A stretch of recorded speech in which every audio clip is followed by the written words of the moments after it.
All right, Evan, last season, the amazing Spider season, as a matter of fact. It dropped September 3rd, 2024. Let's talk about what happened in that season. We got our first card that came out with the purchase of Marvel Snap for the season. Symbiote Spider-Man, 4 cost, 7 power. You said they buffed him? Yeah, they pushed him up to a 7.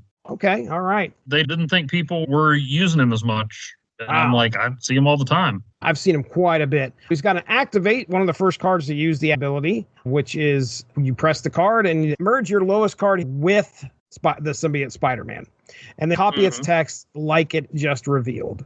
I definitely saw this card a lot. I'm surprised they thought nobody was using this card very much. Maybe I'm saying it wrong, but they thought that people were still kind of hesitant that the reward wasn't as big as the risk. But I mean, a 4/6, I mean, that's still big grim right there. Right. What do you think of Symbiote Spider-Man? Well, I think I missed the point of him when we were talking about him last month. I was like, oh, so he's just a bigger, badder Hulkbuster.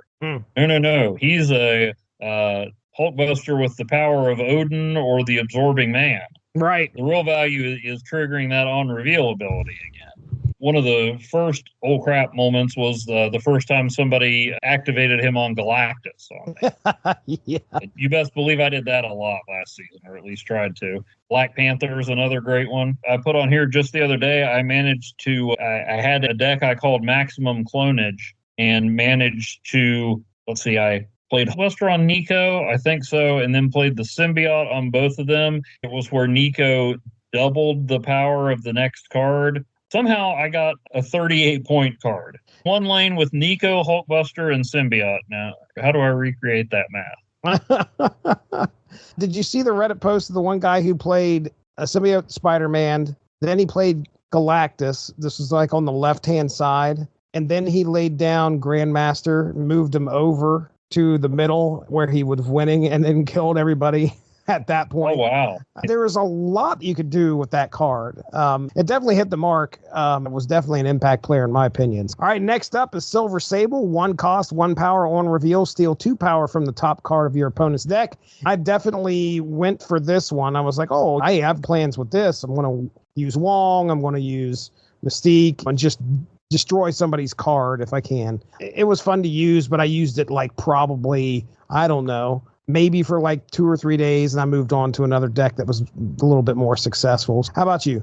I used her all the time. She was my most used card of the season. Oh, wow. She's not a game breaker, but it's hard to argue for another one unless you're playing a specific archetype. 1 cost usually gets you 3 power and -2 on one of your opponent's cards. You can't get much better than that, and there's no drawback. 1 cost, 3 power for Blade. Yeah, sometimes he can activate something cool with a discard, but he can also cause you problems if you try to get clever and generate Black Knight's Ebony Blade and then play Blade, as I've done several times. So, there's not much downside. And then, if you can get her with Wong or Odin or Beast, or even I've used Symbiote Spider-Man on her a few times, she can start to add up. If she's not going to single-handedly win a lane, but you start, adding a point here, taking a couple points there, she can be pretty effective. There's certain cards that you want in there, but if you're just like, oh, I might put another 1-cost card. I know some people don't even go with the 1-cost cards. Outside of Sunspot, maybe, who's a general 1-cost, maybe Quinjet, if you've got a deck that's going to add a bunch of cards for you. But I mean, really, she's just an all-around utility player that fits in with just about anything and can work well with decks that repeat. If you're running Marvel Boy, why not have her in there? And she's also a quick way to boost her up and give you another +1 for Gilgamesh. That's a good argument. I mean, a solid argument there. Next up, Madam Web, 2 cost, 1 power. Ongoing, you can move one of your other cards away from here each turn. Oh boy, was I waiting for this card. I couldn't wait to have this one in my deck because I thought I am going to be able to do so much with it. As far as the move decks go, yes, I think she made an impact because she gives you a lot more things that you can do with your move cards and combinations of those. But as far as winning games, one of the things I noticed is I just could not get enough power out there to stay on the board or to be on the board. I had a couple different things I tried with her. I tried a C3 deck, and that unfortunately didn't work out the greatest because the C3 deck is pretty useful. Almost every card in there is useful, especially trying to bring down locations, things that affect the power of other cards. But I still could not get these decks going for some reason. Granted, I didn't stay too long on these decks, but I still think Madam Web was pretty important and useful a lot of times. I did see her quite a bit. I did think it was neat that I could use her with Professor X, laid out Professor X, but that's turn 5. By the time turn 5 rolls around, if you're just waiting on everything to get going with turn 5, you've only got one turn left. Every lane is pretty much filled up where it needs to be. Professor X moving around is not going to be very useful. But still, if you get him out there earlier, then yeah, move him around, and maybe you could take somebody by surprise. But anyway, how about you? What do you think of Madam Web? She was one of the ones I wanted the most, and I dropped 4 spotlight keys to get her. Even after you said, I'm not sure if she's as good as we think she'll be. Most of my move decks, and I know they were really trying to get move back on the map, but most of my move decks end up having Phoenix in them. This gives you, and Phoenix, once she resurrects a card, can move herself, but this lets you move some of those others because you don't want to just count on 1 or 2 cards. I started doing the Phoenix move deck, or as I like to call it, the moving tribunal. I try to build up one of those cards a lot and then spread the wealth.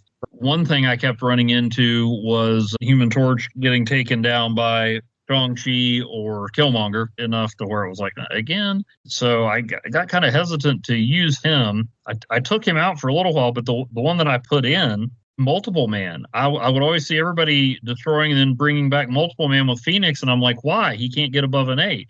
No, he can't get above an 8. He can't be taken down by Killmonger or Shang-Chi, and he keeps making 8s. So that was where I was using him. I just had Madam Web as a supporting piece because I had the Vulture, but I went back to the Torch. I have Torch, Dagger, and Multiple Man in there. So I have Madam Web moving pieces, after Phoenix moves to try to build some of that up. She definitely works in there. I didn't really think of this, but she would be useful to have against a card that came out of nowhere this season. Apparently, judging by online responses, everybody else knew it. There's a whole lot of War Machine decks this season. Okay. When they switched War Machine back to an ongoing, and so if you've got somebody shutting down all kinds of locations and still able to get in them, then having Madam Web might come in handy.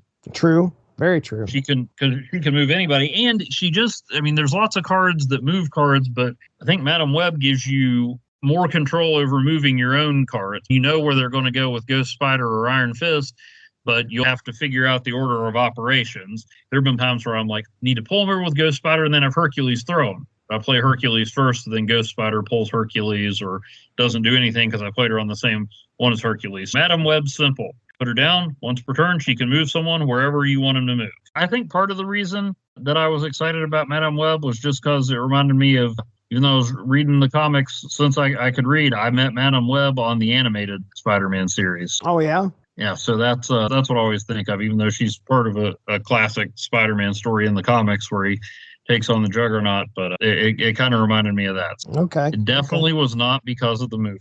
Yeah, no boy.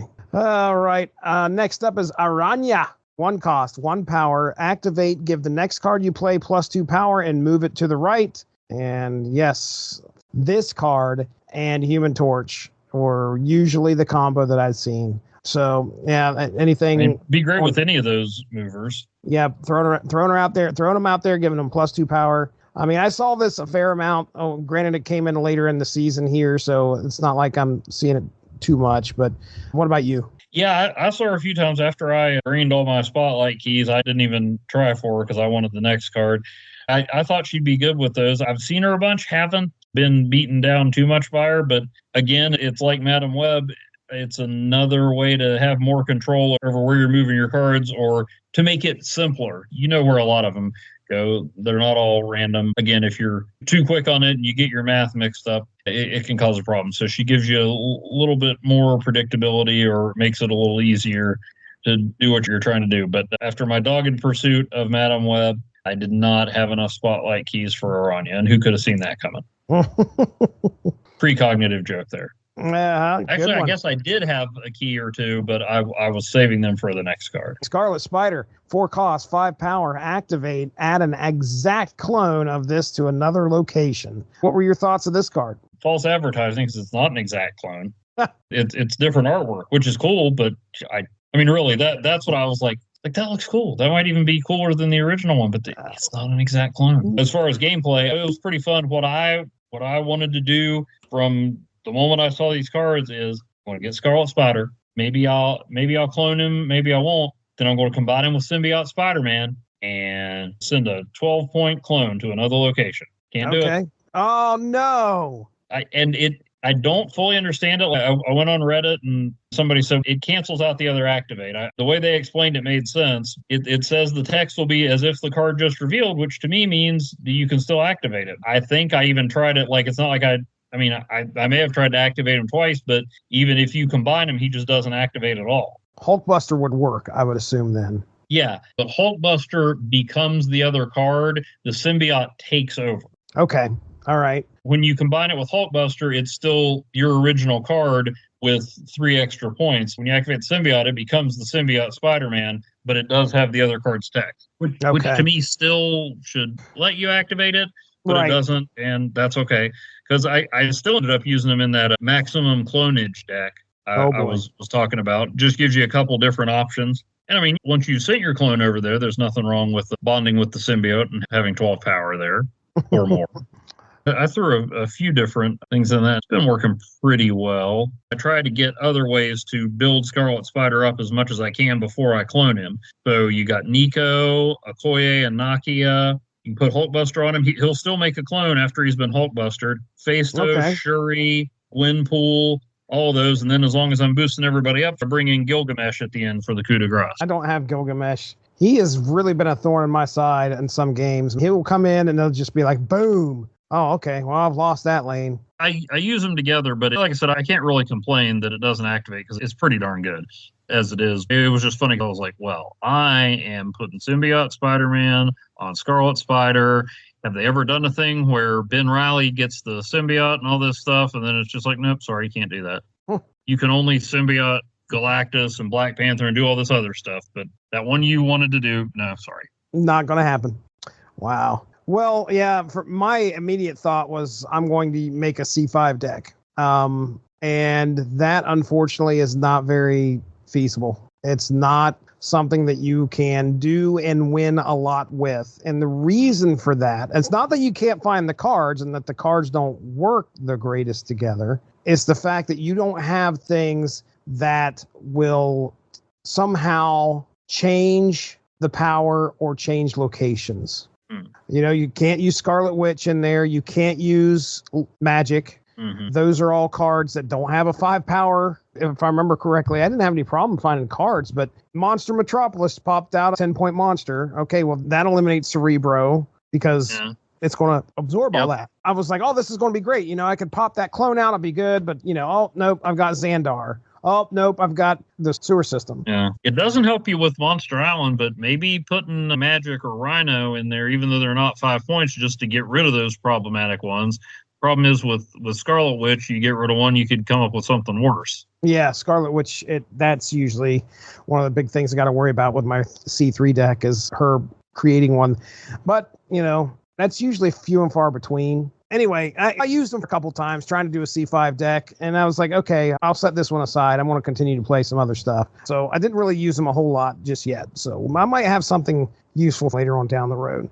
All right, let's get into locations. We got Brooklyn Bridge up first. You can't play cards here 2 turns in a row. And I did have Legion ready to go for this one. It made things pretty fun. Usually I'd play at turn 5. People would be like, oh, crap, you know, I can't play anything here now. So it would really dictate how the end of the game was going to go. Sometimes you knew if you could retreat earlier or not. It was fun. I can't say I had too many really interesting interactions with it. How about you? On a roundabout way, Brooklyn Bridge got me to Infinite. Really? Because I was messing around with the deck for it, and I stumbled upon a pretty darn good deck. Okay. We can talk about that in the meta. All right. Then Otto's Lab. The next card you play here pulls a card to the enemy side from their hand. I had grand plans to Legion this thing all day long, but I never did. I didn't get around to it, so I didn't play as much as I wanted to that day. How about you? I did play it a few times. I don't think I really did anything special for it. I wrote in the notes, it's a frustrating and fun wrinkle. I always feel like, okay, I got to get a card out here. And then sometimes I'm like, why did I do that? But I also had it yank out plenty of cards that I wished it hadn't. So it does have some of that unpredictability with the original Doc Ock. Maybe that's what they should make it, because what they did now, he just pulls one card, but it's the lowest cost card. This one's totally random, so it can mess stuff up. It's a neat addition. That's not going to win or lose you a lot of games, but it can screw up your strategy. Play something before you're ready. It's a neat way to adapt a character power into a location. So I think it's pretty fun. I've seen it a few times even after it was featured. Yeah, they've used it quite a few times in games that I was playing too. All right, well, there you go, ladies and gentlemen. That is our thoughts on the Amazing Spider season. Thanks a lot for joining us. Make sure to tune in tomorrow for the next installment of Snap Material.